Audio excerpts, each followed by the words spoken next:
Post got ripped up about 4 inches. So that's supposed to be down level with this. And if the storm would have lasted any longer, it would have taken this porch with it. Post came up that much. I don't know if we can put it back down or not. We're going to try.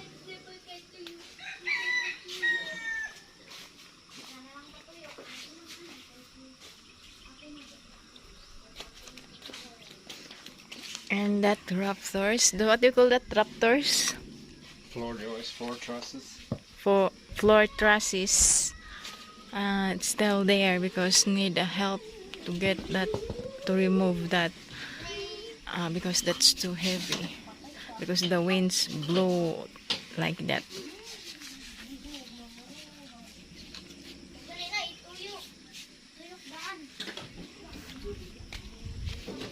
And look at here, and there almost fall down there.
One, two, three.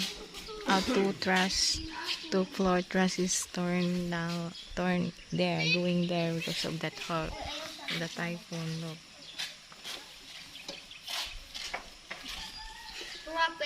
Drop it. Yeah. And all the door glass is there. All is broke. That door is here, in here.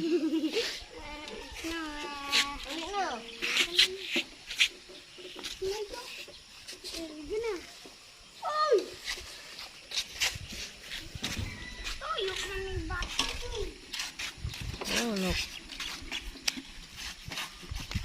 Maigo ng bildo, ha? Nagtuyok, ha?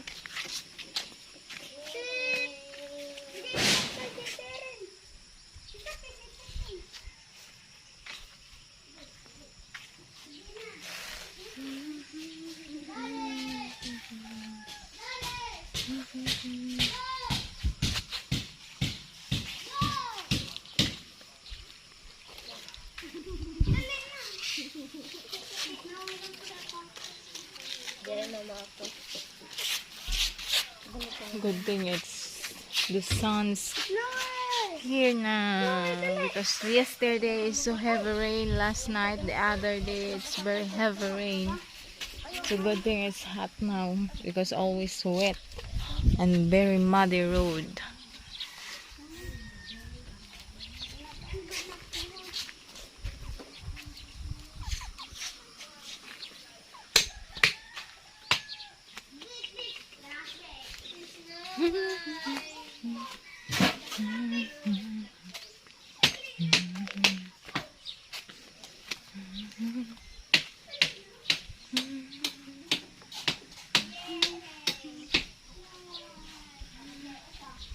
It's very heavy. We just need a helper to remove this. Just look at that. It's not in the lineup now.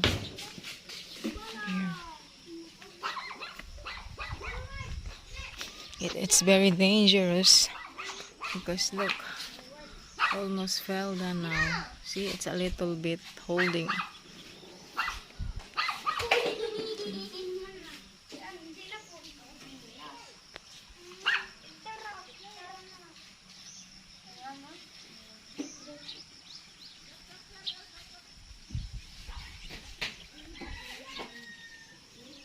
Look, it's here now.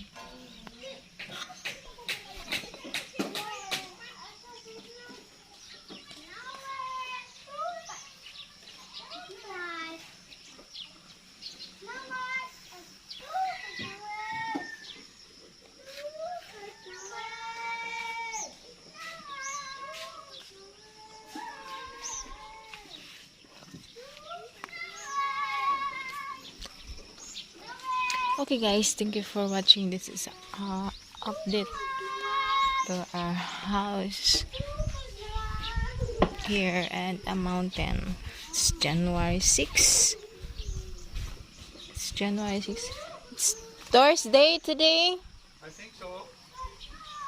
Time flies. Yeah, it's Thursday.